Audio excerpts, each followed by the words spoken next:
ಬ್ರೇಕ್ನ ನಂತರ ಬೆಂಗಳೂರು ಫಸ್ಟ್ಗೆ ಮತ್ತೆ ಸ್ವಾಗತ. ಮೇಯರ್ ಶಾರದಮ್ಮ ಅಂತೂ ಇಂತೂ ತಮ್ಮ ಅಧಿಕಾರಾವಧಿಯನ್ನು ಮುಗಿಸಿದ್ದಾರೆ. ಇನ್ನು ಕೆಲವೇ ದಿನಗಳಲ್ಲಿ ಮೇಯರ್ ಸೀಟ್ನಿಂದ ಕೆಳಗಿಳಿಯಲಿದ್ದಾರೆ. 1 ವರ್ಷದ ಅನುಭವ ಹೇಗಿತ್ತು, ಏನೇನು ಸಾಧನೆ ಮಾಡಿದ್ರು ಅನ್ನೋದರ ಬಗ್ಗೆ ಶಾರದಮ್ಮ ಮನಸ್ಸು ಬಿಚ್ಚಿ ಮಾತನಾಡಿದ್ದಾರೆ.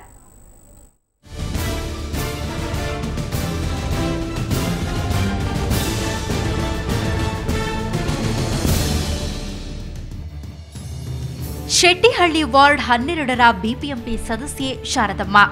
ವರ್ಷದ ಹಿಂದೆ ಬಿಜೆಪಿ ಆಡಳಿತದ ಬಿಬಿಎಂಪಿಗೆ 2ನೇ ಅವಧಿಗೆ ಮೇಯರ್ ಪೀಠವನ್ನ ಅಲಂಕರಿಸುವ ಚಾನ್ಸ್ ಇವರಿಗೆ ಸಿಕ್ಕಿತ್ತು. ತಮ್ಮ ಅವಧಿಯನ್ನ ಪೂರ್ಣಗೊಳಿಸಿರೋ ಶಾರದಮ್ಮ ಇದೇ 26ರಂದು ಮಾಜಿ ಮೇಯರ್ ಆಗಲಿದ್ದಾರೆ. ಅದಕ್ಕೂ ಮೊದಲು ತಮ್ಮ ಅನುಭವವನ್ನ ಹಂಚಿಕೊಂಡಿದ್ದು ಹೀಗೆ. ಸುಮಾರು 1 ಲಕ್ಷ ಸಸಿಗಳನ್ನು ನೀಡುವುದರ ಮೂಲಕ ನಾವು ಬೆಂಗಳೂರಿಗೆ ಸಸಿಗಳನ್ನ ನೆಟ್ಟಿದ್ದೇವೆ.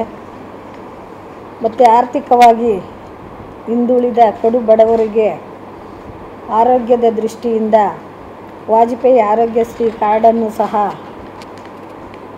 ಮಾಡೋದಕ್ಕೆ ಯೋಜನೆ ಜಾರಿಗೆ ತಂದಿದ್ದೇವೆ.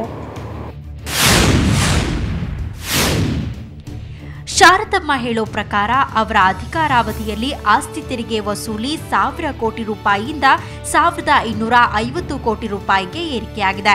ಬಡವರಿಗೆ ಅನುಕೂಲವಾಗುವ ವಾಜಪೇಯಿ ಆರೋಗ್ಯ ಶ್ರೀ ಯೋಜನೆ ಅನುಷ್ಠಾನಕ್ಕೆ ತರಲಾಯಿತು. ನರಮ್ ಯೋಜನೆಯ ಸಮರ್ಪಕ ಅನುಷ್ಠಾನದ ಹಿನ್ನೆಲೆಯಲ್ಲಿ ನಗರ ರತ್ನ ಪ್ರಶಸ್ತಿ ಗೌರವ ಕೂಡ ಸಿಕ್ತು. ಇನ್ನು ಪಾಲಿಕೆಯಲ್ಲಿ ಉತ್ತಮ ಹಣಕಾಸು ನಿರ್ವಹಣೆಗೆ ಪ್ರಧಾನಮಂತ್ರಿಗಳಿಂದ ಪ್ರಶಂಸನಾ ಪತ್ರ ಪಡೆದ ಹೆಗ್ಗಳಿಕೆ ಮೇಯರ್ ಶಾರದಮ್ಮ ಅವರಿಗೆ ಸೇರುತ್ತೆ. ಅಲ್ಲದೆ ಅಮೆರಿಕಾದಲ್ಲಿ ನಡೆದ ಮೇಯರ್ಗಳ ಸಭೆಯಲ್ಲಿ ಭಾರತವನ್ನ ಪ್ರತಿನಿಧಿಸಿದ್ದು ಇವರ ಸಾಧನೆ. ಒಟ್ನಲ್ಲಿ ಈ ಬಾರಿ ಮೇಯರ್ ಮೇಡಮ್ ಏನ್ ಸಾಧನೆ ಮಾಡಿದ್ದಾರೆ ಅನ್ನೋದನ್ನ ನಗರದ ಸ್ಥಿತಿಯೇ ಸಾರಿ ಹೇಳ್ತಿದೆ. ಆದ್ರೆ ಇವತ್ತು ಸಾಧನೆ ಪಟ್ಟಿ ಬಿಡುಗಡೆ ಮಾಡಿ ಮೇಯರ್ ತಮ್ಮ ಬೆನ್ನನ್ನ ತಾವೇ ತಟ್ಟಿಕೊಂಡ್ರು.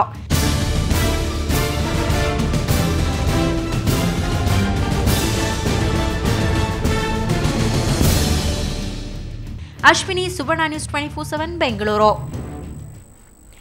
ಈಗ ಚಿನ್ನ ಕೊಳ್ಳೋ ಸಮಯ. ಹಾಗಂತ ಬಂಗಾರದ ರೇಟ್ ಏನು ಕಡಿಮೆ ಆಗಿಲ್ಲ. ಆದ್ರೂ ಜನ ಚಿನ್ನ ಕೊಳ್ಳೋಕೆ ಸಿದ್ಧತೆ ನಡೆಸಿದ್ದಾರೆ. ಮುಂಗಡ ಬುಕ್ಕಿಂಗ್ಗೆ ಮುಗಿ ಬೀಳ್ತಿದ್ದಾರೆ.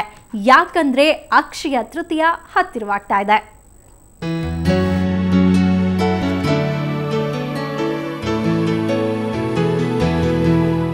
ಏಪ್ರಿಲ್ 24ಕ್ಕೆ ಅಕ್ಷಯ ತೃತೀಯ. ಅವತ್ತು ಮನೆಗೆ ಚಿನ್ನ ತಂದ್ರೆ ಲಕ್ಷ್ಮಿ ಮನೆಗೆ ಬರ್ತಾಳೆ ಅನ್ನೋ ನಂಬಿಕೆ ಜನರದ್ದು. ಹೀಗಾಗಿ ಪ್ರತಿ ಬಾರಿ ಅಕ್ಷಯ ತೃತೀಯ ಬಂದಾಗ್ಲೂ ಜ್ಯುವೆಲರಿ ಮಾಲೀಕರಿಗೆ ಸುಗ್ಗಿ. ಚಿನ್ನದ ರೇಟು 10 ಗ್ರಾಂಗೆ 28,000 ದಾಟಿದ್ರೂ 1 ಗ್ರಾಂನಾದ್ರೂ ಕೊಳ್ಳಬೇಕು ಅನ್ನೋದು ಜನರ ಆಸೆ. ಇನ್ನು ಹಬ್ಬಕ್ಕೆ ಚಿನ್ನದ ಅಂಗಡಿಗಳೆಲ್ಲ ಫುಲ್ ರಶ್ ಇರ್ತವೆ.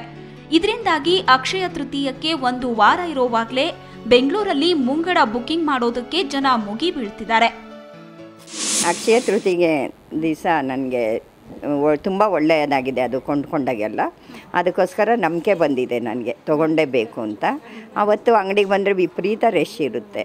ಅದಕ್ಕೋಸ್ಕರ ಏನು ಮಾಡ್ತೀನಿ, ಒಂದು 4 ದಿವಸ ಅಥವಾ 1 ವಾರ ಮುಂಚೆ ಬಂದು. ರಾಜ್ಯದಲ್ಲಿ ವರ್ಷವಿಡೀ ಮಾರಾಟವಾಗೋ ಚಿನ್ನದಲ್ಲಿ 8% ಚಿನ್ನ ಅಕ್ಷಯ ತೃತೀಯದಂದೇ ಸೇಲ್ ಆಗುತ್ತೆ. ಕಳೆದ ಕೆಲ ವರ್ಷಗಳಲ್ಲಿ ಅಕ್ಷಯ ತೃತೀಯದಂದು ರಾಜ್ಯದಲ್ಲಿ ಮಾರಾಟವಾದ ಚಿನ್ನ ಎಷ್ಟಿದೆ ಅಂತ ನೋಡೋದಾದ್ರೆ 2010ರ ಅಕ್ಷಯ ತೃತೀಯ ದಿನದಂದು ರಾಜ್ಯದಲ್ಲಿ ಒಟ್ಟು 291 ಕೆಜಿ ಚಿನ್ನಾಭರಣ ಮಾರಾಟವಾಗಿತ್ತು. ಸರಾಸರಿ 600 ಕೋಟಿಗೂ ಅಧಿಕ ವಹಿವಾಟು ನಡೆದಿತ್ತು. 2011ರಲ್ಲಿ 320 ಕೆಜಿ ಚಿನ್ನ ಮಾರಾಟವಾಗಿದ್ದು 800 ಕೋಟಿ ರೂಪಾಯಿಗೂ ಅಧಿಕ ವಹಿವಾಟು ನಡೆದಿತ್ತು. ಇದೇ ಸರಾಸರಿ ಮುಂದುವರೆದಿದ್ದೇ ಆದರೆ ಈ ಬಾರಿ 400 ಕೆಜಿ ಚಿನ್ನ ಮಾರಾಟವಾಗೋ ನಿರೀಕ್ಷೆ ಇದೆ. ನಿರೀಕ್ಷೆಯಂತೆ ವಹಿವಾಟು ನಡೆದರೆ ಹಬ್ಬದ ದಿನದಂದಿನ ವಹಿವಾಟು 1000 ಕೋಟಿ ರೂಪಾಯಿ ದಾಟಲಿದೆ. ಇನ್ನು ರಾಜ್ಯದ ಒಟ್ಟು ಚಿನ್ನದ ಮಾರಾಟದಲ್ಲಿ ಬೆಂಗಳೂರಿನದ್ದೇ ಅಧಿಕ ಪಾಲು. 60% ಚಿನ್ನ ಕೊಳ್ಳುವವರು ಬೆಂಗಳೂರಿಗರೇ. ಈಗ overall demand last year compare ಮಾಡಿದ್ರೆ ಈ ವರ್ಷ ಸ್ವಲ್ಪ ಕಮ್ಮಿ ಅನಿಸುತ್ತೆ. ಯಾಕೆಂದ್ರೆ ಜನರ ಅಭಿಪ್ರಾಯ ರೇಟ್ ಇನ್ನೂ ಜಾಸ್ತಿ ಆಗುತ್ತೆ ಅನ್ನೋ ಇದರಲ್ಲಿ ಪರ್ಚೇಸ್ ಮಾಡಿ ತೆಗೆದಿಡ್ತಿದ್ದಾರೆ. ಬಟ್ ಏನಾದರೂ ಲಾಸ್ಟ್ ಇಯರ್ ಕಂಪೇರ್ ಮಾಡಿದ್ರೆ ಇವಾಗ ಸ್ವಲ್ಪ ಕಮ್ಮಿ ಆಗಿದೆ ಅಂತ ಅನಿಸುತ್ತೆ ನಮ್ಗಳಿಗೆ. ಕಳೆದ ವರ್ಷಕ್ಕೆ ಹೋಲಿಸಿದ್ರೆ ಮುಂಗಡ ಬುಕಿಂಗ್ ಸ್ವಲ್ಪ ಕಡಿಮೆ ಆಗಿದೆ. ಆದ್ರೂ ಸಡಗರಕ್ಕೇನೂ ಕಡಿಮೆ ಇಲ್ಲ. ಇತ್ತ ಈಗ ಮದುವೆ ಸೀಸನ್. ಹೀಗಾಗಿ ಅಕ್ಷಯ ತೃತೀಯದ ನಂತರ ಮದುವೆ ಮಾಡೋರು ಹಬ್ಬದ ದಿನವೇ ಚಿನ್ನ ಕೊಳ್ಳೋದಕ್ಕೆ ಕಾಯ್ತಿದ್ದಾರೆ. ರಜನಿ ಎಂಜಿ, ಸುವರ್ಣ ನ್ಯೂಸ್ 24/7 ಬೆಂಗಳೂರು. ಹಳೆ ಹಾಡುಗಳಿಗೆ ಹೊಸ ಲುಕ್. ಇದು ಕಟಾರಿ ವೀರ ಸುರಸುಂದರಾಂಗಿ ಚಿತ್ರದ ಹೈಲೈಟ್. ಒಪ್ಪಿ ಅಭಿನಯದ ಈ ಚಿತ್ರ ಈಗಾಗಲೇ ಚಿತ್ರರಸಿಕರಲ್ಲಿ ಭಾರಿ ಕುತೂಹಲ ಮೂಡಿಸಿದೆ. ಸುವರ್ಣ ನ್ಯೂಸ್ಗೆ ಸಿಕ್ಕಿರೋ ಚಿತ್ರದ ಎಕ್ಸ್ಕ್ಲೂಸಿವ್ ಹಾಡುಗಳನ್ನ ನೋಡಿದ್ರೆ ನಿಮ್ಮ ಕುತೂಹಲ ಮತ್ತಷ್ಟು ಜಾಸ್ತಿ ಆಗಬಹುದು. ಪಾರಿಜಾತ ಪದ್ಯ ಹಾಡಿದೆ, ಚಕ್ರವಾಕ ಕುಂತು ಕೇಳಿದೆ, ಎನ್ನುವಾಗ ಬರುವ ಮೇಘದೂತ. ಬಿಡುಗಡೆ ವಿಚಾರದಲ್ಲಿ ವಿವಾದಕ್ಕೆ ಸಿಲುಕಿರೋ ಕಠಾರಿ ವೀರ ಚಿತ್ರ ಉಪ್ಪಿ ಅಭಿಮಾನಿಗಳಲ್ಲಿ ಭಾರೀ ನಿರೀಕ್ಷೆ ಮೂಡಿಸಿದೆ. 3D ರೂಪದಲ್ಲಿ ತಯಾರಾಗಿರೋ ಈ ಚಿತ್ರದ ಹಾಡುಗಳು ಸುವರ್ಣ ನ್ಯೂಸ್ಗೆ ಲಭ್ಯವಾಗಿವೆ. ಅವುಗಳಲ್ಲಿ ಅಣ್ಣವರ ಮುತ್ತಿನಂಥ ಮಾತೊಂದು ಗೊತ್ತೇ ನಮ್ಮ ರಿಮಿಕ್ಸ್ ಕೂಡ ಒಂದು. ಮುತ್ತಿನಂತ ಮುತ್ತೊಂದು ಕೊಡಲೇ ನಮ್ಮ, ನಿನಗೆ ಕೊಡಲೇ ನಮ್ಮ, ಈ ಟೀನೇಜ್ ಲವ್ ಅನ್ನೋದು ಬರಲೇಬೇಕು, ನನಗೆ ಐ ಲವ್ ಯು ಅಂತ ನೀ ಹೇಳಬೇಕು. ಇನ್ನು ಈ ಚಿತ್ರದ ಮತ್ತೊಂದು ಗೀತೆ ಅಂಬಿಕಾ ಚಳಿ ಚಳಿ ತಾಳೇನೋ ಡ್ಯುಯೆಟ್ ಸಾಂಗ್ ಮಸ್ತ್ ಮಜಾ ಕೊಡುತ್ತೆ. ಅಂಬಿಕಾ ಚಳಿ ತಾಳೇನು ಅಂಬಿಕಾ, ಅಂಬಿಕಾ ಬಿಸಿ ಮಾಡೆಯ ಅಂಬಿಕಾ. ನೀನು ಭಲೆ ಭಲೆ ಡೇಂಜರ್ ಕಣ, ನಾನು ಥಳ ಥಳ ಥಂಡರ್ ಕಣ, ಆಸೆ ಅರಳಿಸು ವಂಡರ್ ಕಣ, ನಂಗು ಹೊಸ ಥರ ಚಳಿ ಇದು. ಕಠಾರಿ ವೀರ ಚಿತ್ರದಲ್ಲಿ ಸಾಕಷ್ಟು ವಿಶೇಷತೆಗಳಿವೆ. ಹೀಗಾಗಿ ಬಿಡುಗಡೆಗೆ ಮುನ್ನವೇ ಚಿತ್ರ ಭಾರೀ ಸದ್ದು ಮಾಡುತ್ತಿದೆ. ಸಿನಿಮಾ ಬ್ಯೂರೋ, ಸುವರ್ಣ ನ್ಯೂಸ್ 24/7 ಬೆಂಗಳೂರು. ನಿನ್ನೆ ಚಿನ್ನಸ್ವಾಮಿ ಸ್ಟೇಡಿಯಂನಲ್ಲಿ ಆರ್ಸಿಬಿ ಆಟಗಾರ ಕ್ರಿಸ್ ಗೇಲ್ ಆರ್ಭಟಿಸಿದ್ದನ್ನ ನೀವೆಲ್ಲ ನೋಡಿದ್ರೆ, ಆದ್ರೆ ಅವರ ಮನಸ್ಸು ಮಾತ್ರ ಭಾರಿ ಮೃದು ಅನ್ನೋದಕ್ಕೆ ಇಲ್ಲಿದೆ ನೋಡಿ ನಿದರ್ಶನ.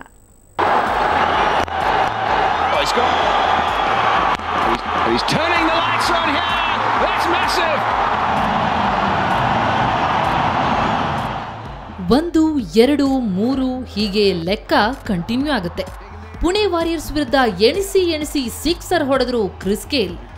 ಹೀಗೆ ರಾಹುಲ್ ಶರ್ಮಾ ಬೌಲಿಂಗ್ನಲ್ಲಿ ಸತತ 5 ಸಿಕ್ಸರ್ ಹೊಡೆಯುವಾಗ 4ನೇ ಸಿಕ್ಸರ್ ಪೆವಿಲಿಯನ್ನಲ್ಲಿ ಮ್ಯಾಚ್ ವೀಕ್ಷಿಸುತ್ತಿದ್ದ ರಿಯಾ ಎಂಬ ಬಾಲಕಿಗೆ ಬಿತ್ತು.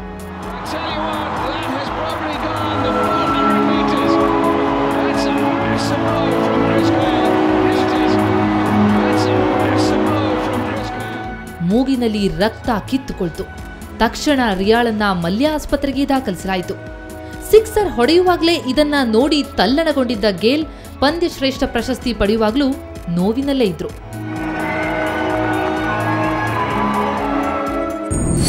We knew that to actually have to get some big hittings, and I'm actually sad, and I'm glad.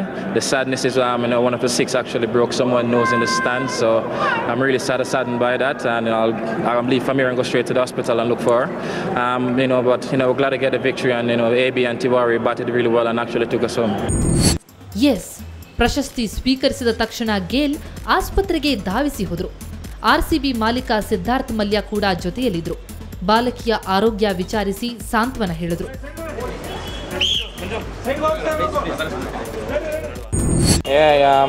Just visited actually Tia. She got hit by the cricket ball. I'm very sad to actually this happened. But she's a very young, brave young lady.